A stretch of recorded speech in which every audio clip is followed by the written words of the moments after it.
You're on. Okay. Just to clarify, Joy was going to join our meeting today, but she had an unexpected family situation, something to do with a baby. I'm not exactly sure what, so she will be posting her video separately. Some of the things that I was looking at from a couple of weeks ago was the program creation and evaluation, how you would, some things that may be important when you go about creating and evaluating programs. And a couple of the things that stood out to me a lot were vision and objectives. So when you're creating a program, so far, I've just been working with a partner, but I'm assuming at some point there's a staff involved, as it talked about a program staff. So you would want to have everyone's input on that. So a vision is the shared expression of the program staff, what they want the program to accomplish by focusing on the end result. The vision for a program answers the question, what do we want to create? We kind of went through that with writing our own lesson plan. I think vision is important because it gives everyone that's involved a shared purpose that they help to create the program, and the program staff can feel like they have an integral and significant part in the program. It also involves program goals, which are more specific than vision. They express general purpose for the specific program. So kind of, you have this bigger vision, but then you break it down into smaller goals that you want to accomplish along the way. And objectives outline the specific takeaway from the program, which is kind of like how it actually happens as compared to vision. Vision is what you want to accomplish. I think objectives is what actually does get accomplished. The action or the knowledge that the participants will gain from participating in the program. That's the objectives. They're clearly tied to the goals and specifically to the exact level of performance that you are hoping and expecting for your participants to come away with. The objectives of the program, to me, seem the most important reason for a family life education program. How the participant has changed or will change because of the program, I feel is pretty important. And what they have learned from the program seems to me why, that's the whole reason everybody's there, instructors, participants, everybody. So when it comes to evaluation, evaluating a program is not something you just want to guess at. It wouldn't be a good idea just to guess if your program is working well or not. You want feedback from the participants. You want the presenters. It helps the presenters to assess if things are really working and what can be done to improve the program. This is also a way to help keep the program fresh by making changes and updates as the program is presented many times. It's difficult to assess something if you don't know what your objectives and goals and your vision for the program. If you don't have that established already, it's pretty hard to evaluate if you've accomplished anything. You will not know what you have accomplished unless you set out some guidelines, and then you can follow through and see if you really are getting that accomplished. So my partner, Lisa, and I, you may know her, we will be asking participants to fill out a questionnaire at the conclusion of the program. Additionally, we will both be observing how the audience reacts and responds to various elements of our program. And while one person is teaching, the other person will be observing. And we chose this method because it would be the least demanding on the workshop attendees. And, after a 2-hour presentation, they pretty much probably want to go home. So, the quicker and less demanding we can ask them is just a simple questionnaire, I think. So that's what we'll be using. So moving on to the code of ethics that we have been studying. Ethical guidelines are good for keeping a high standard and reminding people the utmost care is needed when we are advisors and confidants to others. I agree with the ethics. I think they're good principles to follow. That I don't, there's nothing that I really disagree with. Some of them seem to me like beyond the scope of family life education. Is just like this big responsibility. I guess I didn't expect that. I didn't expect that much responsibility coming for something I feel is just education based. Let's see, it's just something I'm learning along the way because I'm not really experienced with family life education. So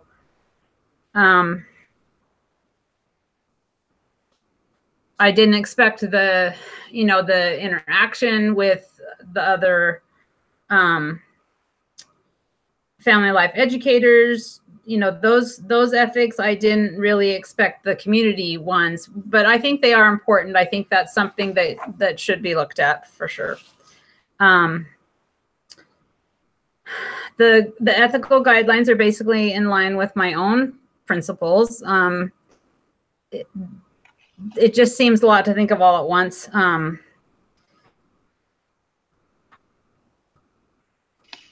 I hope that by learning the ethical guidelines, I hope that I will be compassionate and understanding to others' value systems and their perspectives. That's the kind of the takeaway that I had when learning about the ethical principles. Qualities that I would bring personally to family life education, what I think qualities I have are caring, practical wisdom, and hope or optimism. Those are what I feel I can contribute. I have a well-developed sense of right and wrong. Fairness is important to me, and opportunities are important to me. I like to see people have the opportunities so they can do well and shine within their own capabilities. This shows that I have caring for others, and that's part of the virtues that I could bring. I have a lot of experience with my own children, the children of other people. I have life experience dealing with challenges, and I have learned from dealing with my own challenges. I think this means that I have some practical wisdom and that I can share that with others. I'm a pretty resilient person, and I hope I'm hopeful and optimistic about the future. So I hope that I can somehow translate that feeling to others, that they can use that and build their own resiliency. And I can see ways that others can move forward, and I hope to help them have hope to move forward as well. So learning about some of the purposes of family life education, I feel that, a couple of things that to teach and foster knowledge and skills is obviously the main point. As it listed, human development, good decision-making, positive self-esteem, and healthy interpersonal relationships is one of the purposes of family life education. And by doing this, the family life education's goal is to increase healthy family functioning and help family members to use their strengths and prepare for and deal effectively with risks and dangers. So focusing on preparation, focusing on prevention, focusing on what's positive and what's possible. That's kind of what I like about family life education. I feel like it's a positive thing. Specifically focusing on the needs of the target audience is what drives the operation of family life education. The objectives come from research on families. And the what question I thought was important in the Myers-Wallace article is referring to the desired outcome of family life education. So, what is the purpose? Why are we here? And that is a vision of healthy, well-functioning families and individuals. So that's the goal. I like that goal. I like having a positive goal to work towards. And the lessons can be changed and updated according to what is known about the population, concentrating on strengths of the targeted families, which I think is also important to, they're not coming knowing nothing. They have experience, they know things, and they know what's important to them. They know what has worked for them in the past.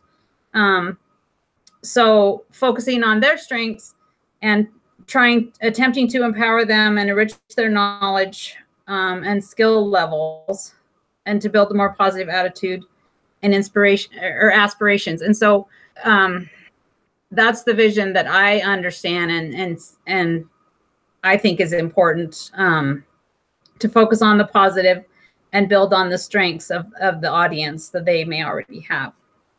So something I learned from the National Council on Family Relations, there are 10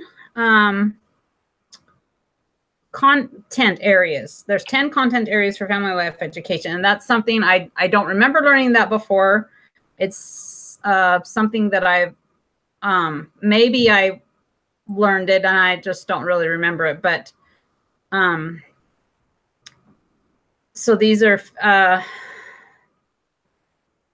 for family life education to involve prevention and education for individuals and families. These 10 content areas. I'm just going to read through them really quick, and then I'm going to talk about the ones that I feel that relate, or that I relate to, that I feel are important.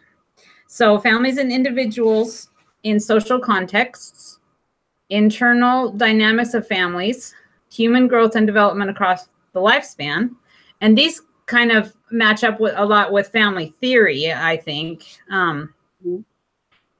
Human sexuality, interpersonal relationships, parenting, education and guidance, family resource management, family law and public policy, professional ethics and practice, and family life education methodology, which I'm not really sure what that one is about. But the ones that I really relate to, families and individuals in societal contexts, that interests me as a field of study, or something to produce in a family life education situation.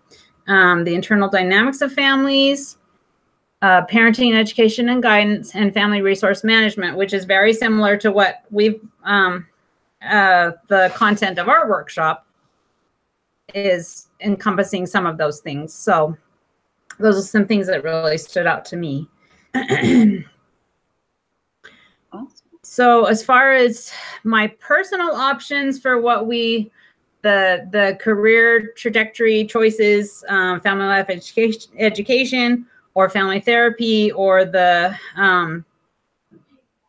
family case management, right now I'm feeling like I couldn't do any of those things because first of all, I don't have a degree yet. I will. But even for family life education, I feel like I would need to be certified for that, which is doable. I can see that would be doable. For therapy, I would need at least a master's degree, I'm sure, to get into family therapy. And I probably need more training and a license to work as a family case manager. That personally does not really appeal to me, although I think that's a really important position to get families back on track. I can see that would be really, really important for families to get them back on track when they have a situation that they are, excuse me, when there's a specific problem that families have to fix and to move forward, and it's not in the emotional field. So that's not something I would probably pursue, but I think that's a really important position. These are all possibilities. I don't have a particular choice right now, but I know I probably would not go into family case management. And as far as boundaries, trying not to slip into therapy, I think this is kind of interesting because I can see what we've learned. I can see how that would happen really easily. And one of the in the Myers-Walls article, it talks about family life educators can be very effective in high need populations, such as teen parents or incarcerated fathers, by providing research-based information and materials, which I think is great. I think that's really important. That would be a hard group to work with, though, because they have, you know, so many existing problems. But it also talks about support group opportunities with open sharing and peer support, which really sounds like therapy to me. That sounds like group therapy, and I'm kind of surprised that that would be considered family life education. Maybe I just don't understand it fully. And another thought I had about actually how, you know, facilitating family life education, I feel like one of the most unpredictable factors in family life education is the audience and the participants. In the Doherty article, it talked about people having outbursts and talking about childhood trauma in the middle of a lesson. I mean, that would just totally derail your presentation. So that was kind of interesting. I could see how setting, you know, this is where I can see boundaries would really come in to be important, because you wouldn't want something like that just, you know, blowing the lesson plan completely. So that, you know, I think handling the participants and the audience is something you really need to think about.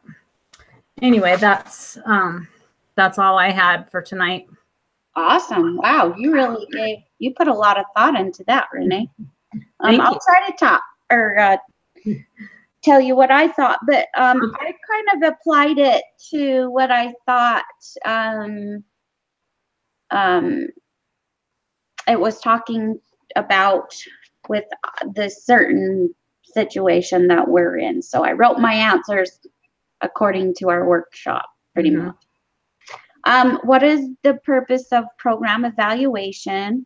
It's to help us to strengthen our programs. And I like what you said, because you said without a vision that we would not be able to get any we wouldn't be able to get any evaluation. It wouldn't mean anything to us. So I like that you said that. Why is it important to have a clear understanding of your vision?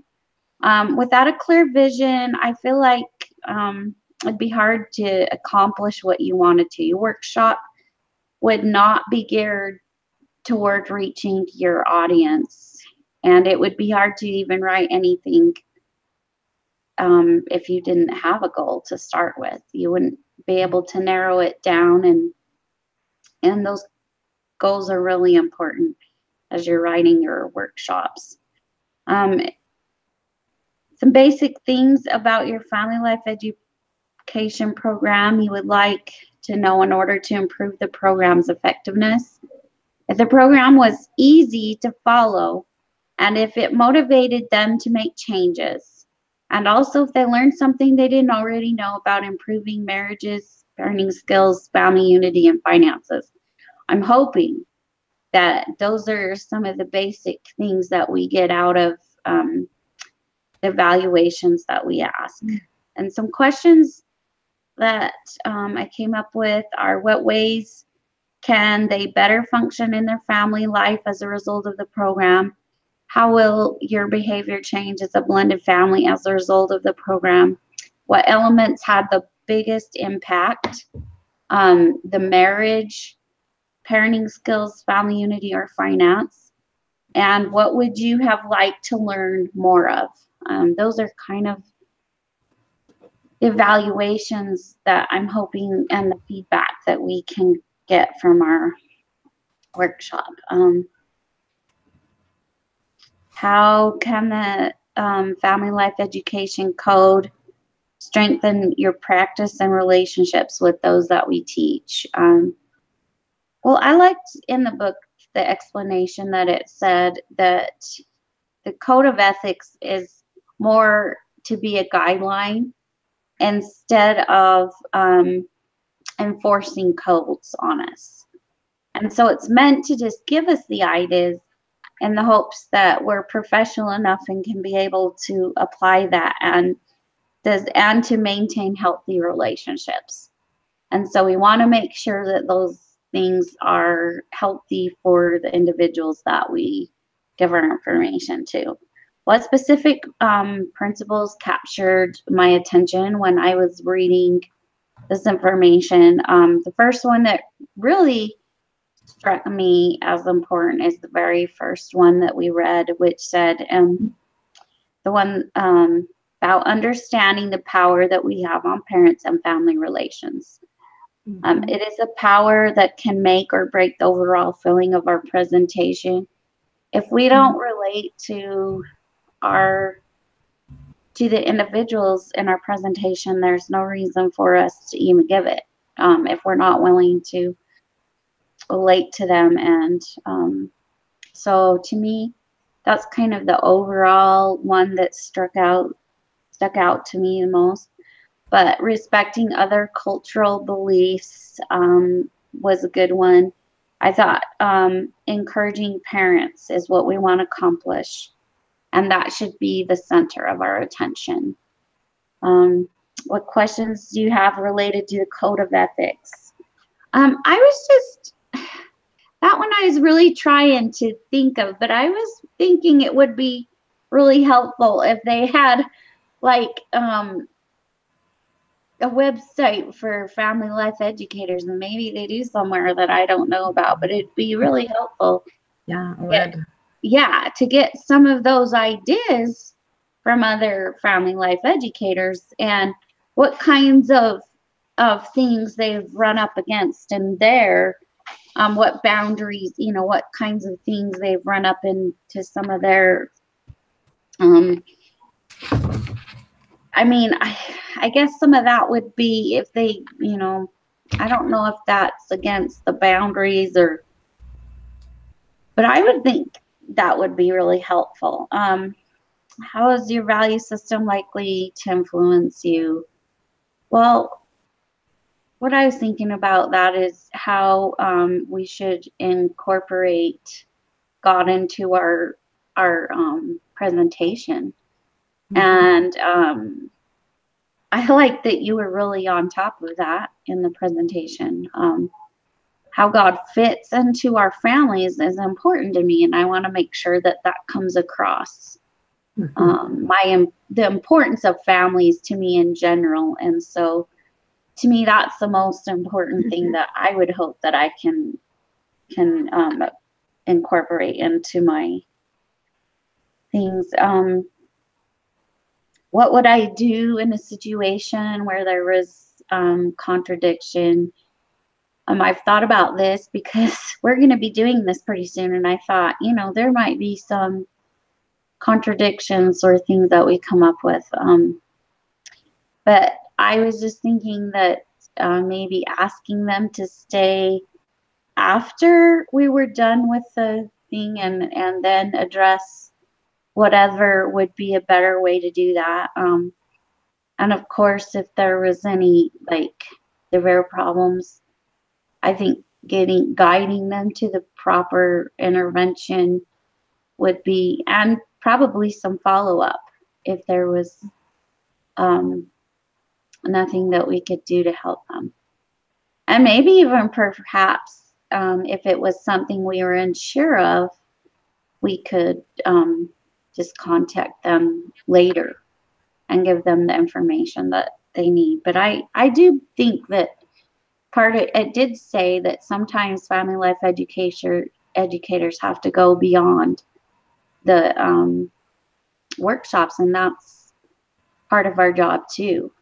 To a certain extent, they may, like I said, just to lead them and guide them in the right direction would be the best thing that we could do. Do you see any ethical dilemmas arising? What kinds of things? Well, we've had some case studies and some different things we've had to look into, and to me, abuse is one of the biggest ones. I mean, it would be hard for us to just automatically figure out if someone was being abused or not. And so I think that, and you would want to make sure that really was the case before you ever reported someone for that, because that one really is hard. Cultural differences would really cause some problems.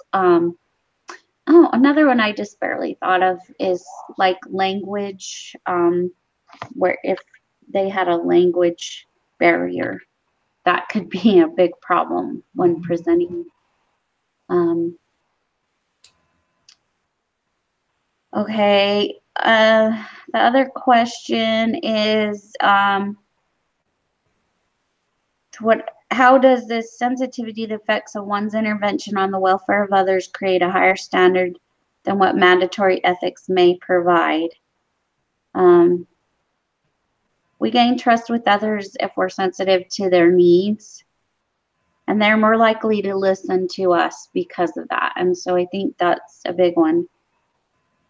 And they're trusting that what we're telling them is true.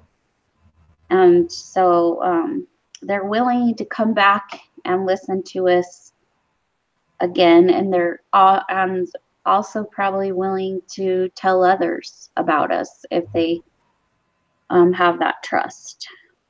And that's really important, I think.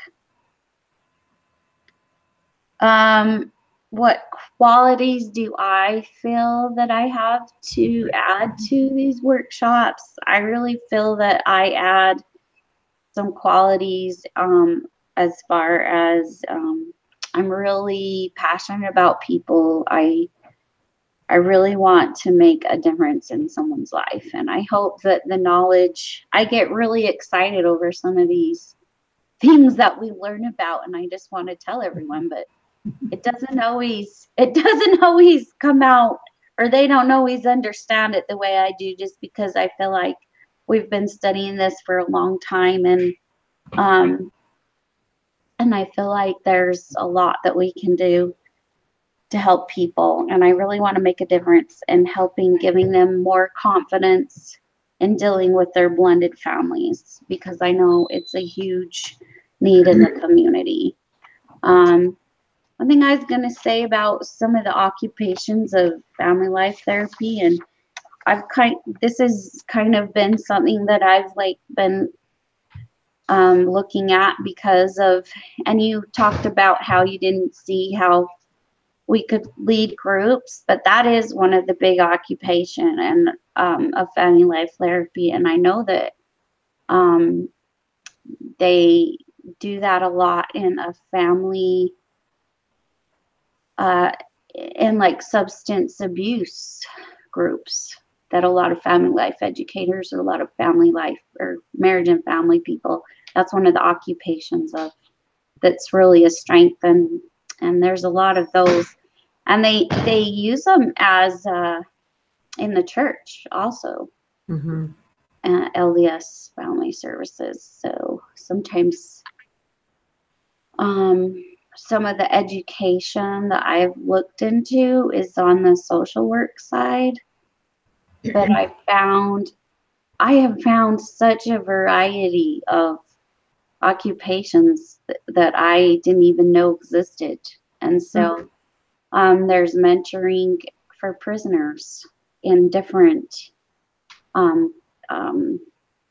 places, and then, or for people who are learning skills coming out of prison, they try to help teach them and get them ready to go back. There's also one I'm looking at is an educator at Thanksgiving Point. So that's just really interesting, all the different occupations besides just therapy that are important. And I don't know, that's about all I have to say. What would what are the 3 words that best describe the role of family life education? I feel it's a respect, and it empowers people, and it gives them a new knowledge and a hope. And I hope that those are the main things that we have as family educators. That's about it. I like what you said about websites. I think that'd be great to have some interaction with other family life educators. And I'd be interested in see what they're presenting, maybe even see their presentations if they could put it online and learn, you can learn so much from other people, the way they do things. I think that'd be great. And like you said, how they handle situations or something like that. I think that'd be, maybe one really does exist. We just need to find it. We should ask Sister Bill if she knows. Yeah, I like what you said about ethics. A function of the ethic principles would be to maintain healthy relationships all the way around. I think that's a really important point. And also, I like what you said about hopefully our workshop will be easy for people to follow, and it'll inspire them to make changes in their lives. That would be, and better function in their family life. That, hopefully we'll have some impact that way. I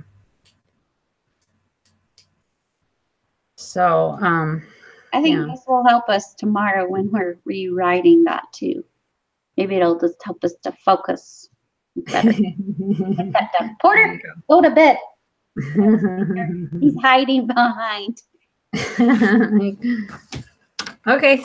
Hey, well, I'm going to stop this and I'll just post this. Hey, we only have to post